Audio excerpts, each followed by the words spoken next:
अगर आप बिहार से हैं और इंजीनियरिंग, मेडिकल या एग्रीकल्चर के फील्ड में जाना चाहते हो तो आपने BCEC का नाम जरूर सुना होगा। लेकिन सवाल यह है कि क्या BCEC एग्जाम आज भी रेलेवेंट है?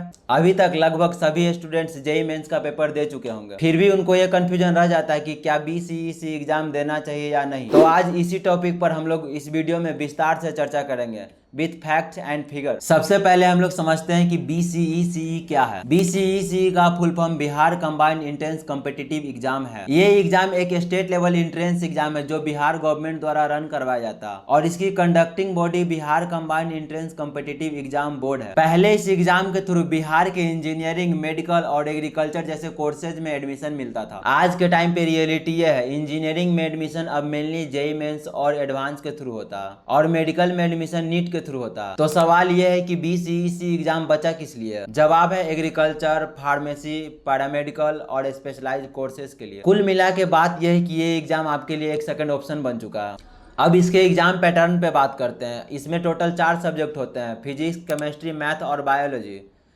जो भी स्टूडेंट इंजीनियरिंग के फील्ड में जाना चाहते हैं उनके लिए फिजिक्स, केमिस्ट्री और मैथ का पेपर मैंडेटरी होता है और जो भी स्टूडेंट एग्रीकल्चर, फार्मेसी और मेडिकल जैसे कोर्सेज में जाना चाहते हैं उनके लिए फिजिक्स, केमिस्ट्री और बायोलॉजी सब्जेक्ट मैंडेटरी होता है। ये एक ऑफलाइन OMR बेस्ड एग्जाम है। आपको पर पेपर 90 मिनट्स का समय दिया जाता है और हर एक सही जवाब के लिए +4 मार्क्स मिलते हैं और गलत जवाब के लिए -1 डिडक्ट कर लिए जाते हैं। यदि किसी स्टूडेंट्स ने 12th में NCERT को अच्छे से कवर कर लिया होगा तो ये एग्जाम उसके लिए काफी आसान हो सकता है। एलिजिबिलिटी क्राइटेरिया की बात करें तो 12th पास होना मैंडेटरी है। जनरल के लिए 45% मार्क्स और रिजर्व कैटेगरी के लिए 40% मार्क्स होना चाहिए और बिहार का डोमिसाइल होना चाहिए। PCM वालों के लिए मैथ कंपलसरी है और PCB वालों के लिए बायोलॉजी कंपलसरी है। और इसकी एग्जाम पैटर्न की बात करें तो अप्रैल के फर्स्ट या सेकंड वीक में एग्जामिनेशन फॉर्म रिलीज कर दी जाती है और जून के फर्स्ट या सेकंड वीक में एग्जाम कंडक्ट करवा दिया जाता है। अगर इस एग्जाम की डिफिकल्टी लेवल की बात करें तो हर एक पेपर में लगभग आपको 100 क्वेश्चन देखने को मिलेगा। नंबर ऑफ क्वेश्चन ज्यादा होने के कारण आपको एग्जाम थोड़ा सा डिफिकल्ट लग सकता है, लेकिन रियलिटी ये है as compare to JEE mains इस एग्जाम का क्वेश्चन आपको आसान देखने को मिलेगा।